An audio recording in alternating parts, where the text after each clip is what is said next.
ፕሮፌሰር አስመሮም አስተዳደግ ትምህርት ምን ይመስላል? አስተዳደጌ ያደኩት ኤርትራ ነው። እስከ 6ኛ ክፍል ነው የተማርኩት። ከዚያ በላይ ትምህርት አልነበረም። ጣሊያን ከልክሎናል።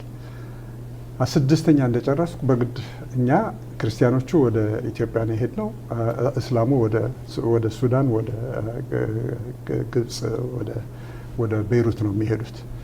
በዚህ ምክንያት አዲስ አበባ ሄጄ ተማርኩ። ትምህርቴን ሃይ ስኩል ገባሁ።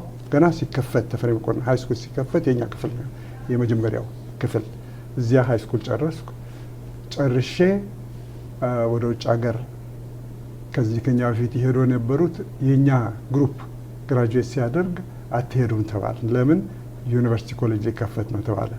ብናየው ዩኒቨርሲቲ ኮሌጅ ህንጻውም የለ፣ አስተማሪም የለ፣ ምንም የላቸውም። እኛ ምን ገበን ፈጸምና እዚህ የምታስቀሩም ብለን ተጣላን ከመንግስቱ ጋር።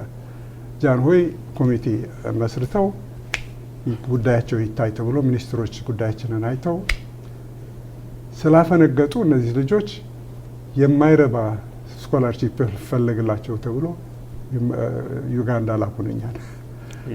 ማትሪክ የወደቁትን እንግሊዝ አገር ላኳቸው። ዩጋንዳ ሲልኩኝ እኔ ዩጋንዳ እንዴት ያለ የቀበጠ ሜዲካል ስኩል አላቸው። ሜዲካል ትምህርት 2 ዓመት ተማርኩ እዚያ። ከነሱም ጋር ተጣላሁ። በኤዱኬሽን ላይ ፖለቲካል የሆነ ነክ የሆነ ነገር እንዳንማር አድርገውን ስለነበረ በኮሪኩለም ተጣልተን አስወጡኝ ከማከር። ተመልሼ አዲስ አበባ ሄድኩ። በዛን ጊዜ ዩጋንዳ የእንግሊዝ ኮሎኒ ነበረች። የእንግሊዝ ኮሎኒ ነው፣ ቅኝ ነው። ተመልሼ አዲስ አበባ ሄድኩ። አዲስ አበባ ዩኒቨርሲቲ ኮሌጅ ተመልሼ በኤዱኬሽን ባቸለርስ ዲግሪ ተመረቁ። መቼ ነበር እሱ? 1952 በፈረንጆች 1956 ሶሪ፣ በፈረንጆች 1956 ግራጁዌት ካደረግኩ በኋላ በቀጥታ ሃርቫርድ ሄድኩ። ሃርቫርድ ሄጄ ትምህርቴን ሁሉ ሃርቫርድ ነው ያደረግኩት። ማስተርስ በኤዱኬሽን፣ ፒኤችዲ በአንትሮፖሎጂ ስደርስ እንግዲህ ምንድነው ቲሲስ የምሰራው ሲባል ብዙ ችግር ውስጥ ነው የገባሁት። ምክንያቱም ስለ ኤርትራ ምርምር ላደርግ ፈልጌ የሚኒስትሩን ስጠይቀው የአዲስ አበባ አካል ወርቅ ነበር፣ ዲሬክተር ነበር ያን ጊዜ። ስጠይቀው በምንም አኳኋን ያን ጊዜ 1960 ነው እንግዲህ 1960 ኢፒኤልኤፍ የተጀመረበት ጊዜ ነው አይደለም? በዚያን ጊዜ ኤርትራ ምርምር በምንም አኳኋን እንዲያደርግ አንፈቅድም አሉኝ። ካሉ በኋላ አሰብኩ። ከኦሮሞ ጋር ብዙ ግንኙነት ነበረኝ። ቅድመ አያቴ ከኦኔሲሞስ ነሲብ ጋር አብረው የወንጌላዊ ቤተክርስቲያን የተከሉ ናቸው ሁለቱም። ኦኔሲሞስ ከወለጋ ባርነት ተሽጦ በምጽዋ በኩል ወደ ውጭ ሀገር ሲሄድ ሙንዚንገር የሚባለው ገዢ የኤርትራ የቱርኪ ገዢ ገዝቶ አስቀርቶ ለወንጌላውያን ሰጣቸው። ወንጌላውያኖቹ እነሱ በቋንቋቸው ለማስተማር ስለፈለጉ የኢትዮጵያ ንግስ ስርዓት በዚያን ጊዜ ሞት ፍርድ ፈረደባቸው። በዚያ ምክንያት ሸሽተው በምጽዋ አጠገብ እንኩሉ የምትባል ትንሽ መንደር እዚያ ሄደው ነው እንቅስቃሴውን የጀመሩት። ኦኔሲሞስ ነሲብ ተገዝቶ ለነሱ ይሰጣቸዋል፣ ያስተምሩታል። የስራ ጓደኛቸው ሆነ ለአያቴ። አያቴ ስለ ኦኔሲሞስ ብዙ ነገር አውርተውኛል በልጅነቴ ገና ልጅ ሆኜ ህፃን እያለ። በዚህ ምክንያት ይህ ሁሉ አሳቢ ውስጥ አለ። ምንድን ነው የምታደርገው የኤርትራን ጥናት ካላደረግ ሲሉኝ የኦሮሞ እና ያሰብኩት። በዚያ ምክንያት ወደ ኦሮሞ ጥናት ለመግባት ቻልኩ። ስለዚህ የኦሮሞን ህዝብ ታሪክና ስልጣኔ ለማጥናት ፍላጎቱ የተፈጠረው ከቅድመ አያት ከሰሙት የሁለቱ ፍቅር ነው መሰረቱ። የቅድመ አያቴ እና የዳንኤል ገቢሳ አይደለም የኛ ስብሰባ ላይ የነበረው ዳንኤል ገቢሳ፣ እሱም በቀጥታ ከአራተኛው ትውልድ ከኦኔሲሞስ ነው። እኔ አራተኛው ትውልድ ከቄስ ዘርአጽዮን ሙሴ ነኝ። ሁለቱ የስራ ጓደኞች ነበሩ ኤርትራ ውስጥ። እኚህኛው የትግርኛ በመጽሐፍ ቅዱስ በትግርኛ የተረጎሙት ናቸው። ኦኔሲሞስ መጽሐፍ ቅዱስ ወደ ኦሮምኛ የተረጎመው ነው። ሁለቱ ግሩፕ ከኤርትራ በኩል አንድ ቄስና ኦኔሲሞስ ተያይዘው ነው ወለጋ ሄደው ሚስዮኑን የተከሉት እና እሱ በኦሮምኛ እነሱ ደግሞ በትግርኛ መጀመሪያ ጊዜ ጽሑፉን ተርጉመው ተታትመው በቋንቋቸው ማስተማር የጀመሩት እነሱ ነበር። እና ሁለታችሁም አንተና ዳንኤል በ28ኛ የኦሮሞ ጥናት ምርምር ላይ እዚህ ዋሽንግተን ዲሲ ተካፍለናል። ወደፊት ደግሞ የራሴ ህይወት ታሪክ ሳወጣ የአራታችን ስዕል አስገባበታለሁ። መልካም ሶሪያሲዮን ዮናሲሞስ የዳንኤል የኔ አራተኛው ትውልድ ማለት ነው። መልካም እንግዲህ በ1960ዎቹ የኤርትራን ታሪክ ማጥናት ለአንድ ኤርትራው በጣም አስቸጋሪ ነበር ኢትዮጵያ ውስጥ እና የኦሮሞን ታሪክ እና ስልጣኔ ለማጥናት ሲነሳሱ ምን ያህል አስቸጋሪ ነበር? ጥሩ ነበር ሁኔታው? ችግር የለም።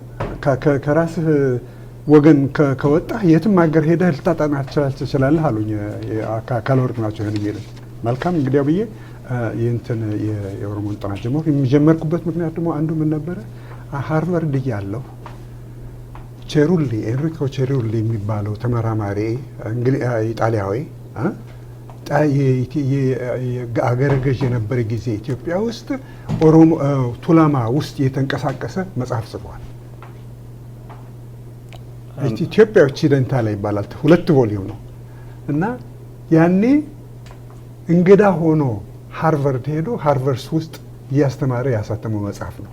ፎክ ሊትሬቸር ኦፍ ዘ ጋላ የሚለው እና እዚያ ተማሪ ሆኜ እኔ ስጨነቅ አይታኝ ላይብረሪ ነው አንተ ኢትዮጵያዊ አይደለም ወይ አለችኝ። አዎ ነኝ አልኳት። እና ስለ ኢትዮጵያ ያተመው መጽሐፍ እንዳለ ታውቃለህ? ያሉት ፒበዲ ሚውዚየም ሃርቫርድ ነው ያሳተመው መጽሐፍን። አላቅም አልኳት። እንግዲያው አለና ነፃ አንድ መጽሐፍ ልስጥህ አለችኝ። እሺ ያልኩና ተቀብዬ ሄጄ አነበብኩት። ሳነበው ልክ ችግሩ ሁሉ የገዳ ስርዓት ለማጥናት ብዙ ሙከራ አድርጎ ሰውየው አልገለጥ ብሎት ጽፎታል። እዚያ ውስጥ እስከነ ችግሩ ጽፎታል። እኔ የቦረና ጥናት ከማድረግ ከጀመርኩ 1963 ነው ያደረኩት። 63 ነው ጥናቴን ያደረኩት። 63 የኢትዮጵያ ኮንፈረንስ በማንቸስተር ዩኒቨርሲቲ ተደረገ። ሲደረግ እኔ በቀጥታ ከቦረና ወደ ማንቸስተር ሄድኩ። እዚያ ማንን አገኛለሁ? ቼሩሊ በዚያን ጊዜ በጣም ትልቅ ተመራማሪ ሆኖ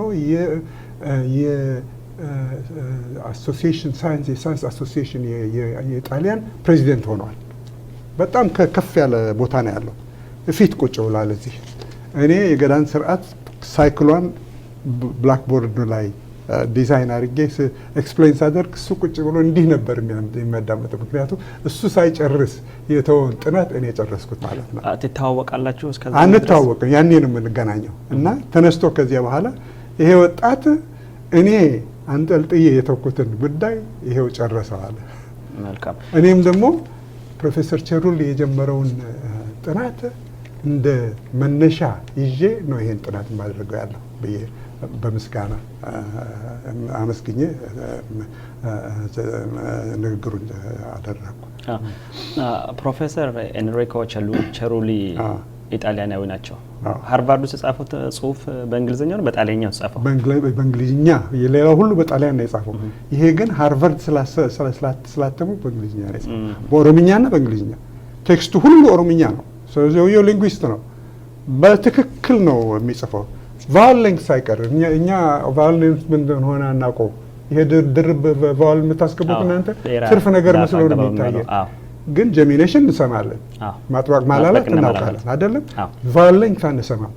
ቼሩሊ ሊቅ ነው፣ ተመራማሪ ነው፣ ሊንጉዊስት ነው። ስለዚህ ቫወል ሌንግዝ በዳብል ቫወል አይደለም የሚያሳየው፣ በዳሽ ነው የሚያሳየው። ቦረን ሲል ኦ ላይ ዳሽ ያደርግበታል። ዳብል ቫወል የለም በዚያን ጊዜ፣ ቁቤ የለም።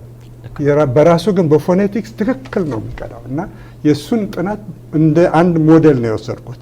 የአንድ ህዝብ ታሪክ፣ ባህል ስታጠና ቋንቋቸው ስትመዘግብ በቴፕ ተቀድቶ በትክክል ተመዝግቦ በፎኔቲክስ በትክክል ተተርጉሞ መቅረብ አለበት።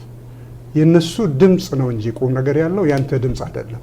አንተ መዝጋቢ ነህ እንጂ ወካይ አይደለም፣ ፈራጅ አይደለም። ስለዚህ አንተ በትክክል ቋንቋቸውን መዝግበህ ይሄው ነው ኤቪደንሱ ብለህ ማቅረብ አለበት። ስለዚህ እኔ ማውቃቸው ሊቆች፣ የቦረና ሊቆች እንደ አረዶር አማታ በጣም የታወቀ አዋቂ ነው። የእሱን እሱ የሰጠኝን ኤቪደንስ በሙሉ በኦሮምኛ በትክክል ቸሩሊ እንዳደረገው በትክክል ቁጭ አድርገን አቀረብኩት። ስለዚህ ማንም ተመራማሪ ሄዶ የአሬራ አማታን ድምፅ ተመዝግቦ ያገኘዋል ማለት ነው። እዚያ ላይ ሄዶም ሊፈትሽ ይችላል። ልክ ነው። ኤቪደንስ ቬሪፋያብል ነው። እውነተኛ ኤቪደንስ ከሆነ ሌላ ሰው መርምሮ መፈተሽ እንዲችል አድርገህ ማቅረብ አለበት ጥናቱ። ልክ ነው። ይሄ ነው እንግዲህ እኔ ያደረግኩት የቸሩሊን አሰራር ይዤ ነው የሰራሁት። ፕሮፌሰር ኤንሪኮ ቸሩሊ በኢትዮጵያ ላይ ብዙ ጽሁፎችን ጽፏል።